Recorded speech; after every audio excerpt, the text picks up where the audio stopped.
anything, actually, I haven't felt really obliged to do anything. I've known that Future Being has to kind of glue it all together, but I realised that it was going to be probably more work than it was worth creating a rigid structure like that. I haven't felt a huge drive to make every single couple of videos link up. Like, if I went back in time and started it all again, I would try and structure it more with more planning. But the way that it's played out, I think, has been fine, just being a bit more freestyle. I would blame it on him because I had the idea and then I started it 2 weeks later, so I didn't plan it. I knew that if it was going to be good, it had to start then, because it was going to be 2 very, very interesting years. Graduation, moving away, unintentionally Olympics and Jubilee and all those things. They wouldn't have happened if I'd picked another 2 years. I rushed into it and I didn't plan, so it is kind of his fault, but it's not a bad thing. The lack of structure has avoided every video feeling the same, and that's another bit of feedback that I always get. That's tough. That's a horrible question. Sorry.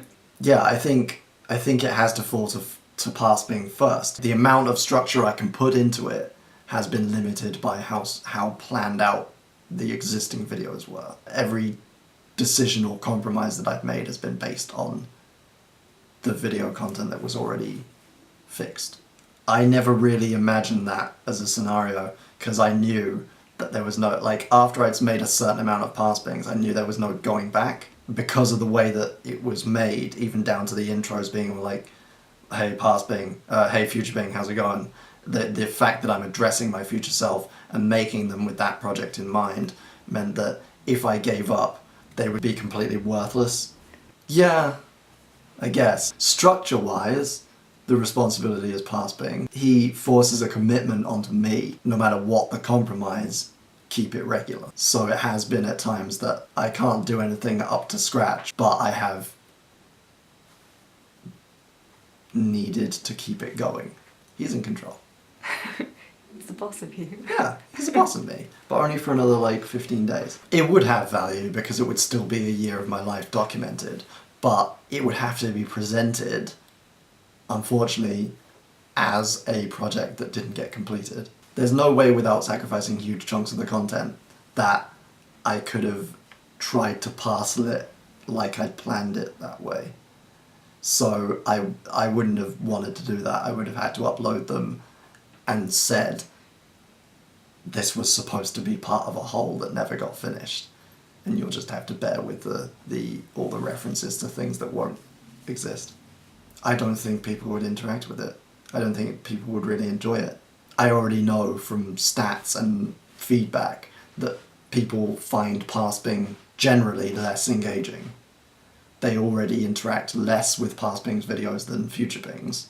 I think it just wouldn't have been watched that much. It wouldn't have really created any kind of following that was worth a damn. It's always been about giving individual videos added value through context. That's the whole thing. That my entire approach to PBFB was like, I want a video blog. I want it to have a theme or a gimmick that makes it more valuable as part of a whole, and it's not ephemeral like standard videos are. I want it to be something that can potentially be rewatched again and have more value or more meaning to someone, digested in different ways through playlists or watching particular themed sets of videos.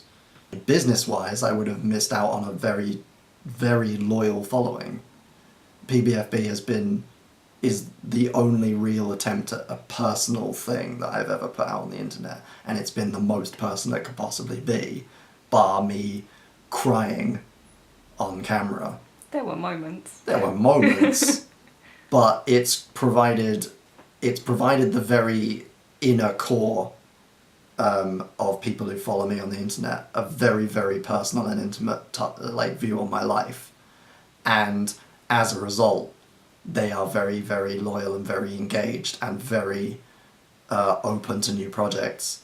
And so I know that unless I do something really drastic like drown a kitten or something, they're going to be there no matter what I make, and they're going to want to see everything that I make from now on. And I wouldn't have got that if I hadn't made PBFB. I could always speculate that I might have made other things that would have been really good and generated really huge audiences, but I don't think anything I would have made that wasn't PBFB would have been that personal. So I wouldn't have had the loyalty and the intimacy.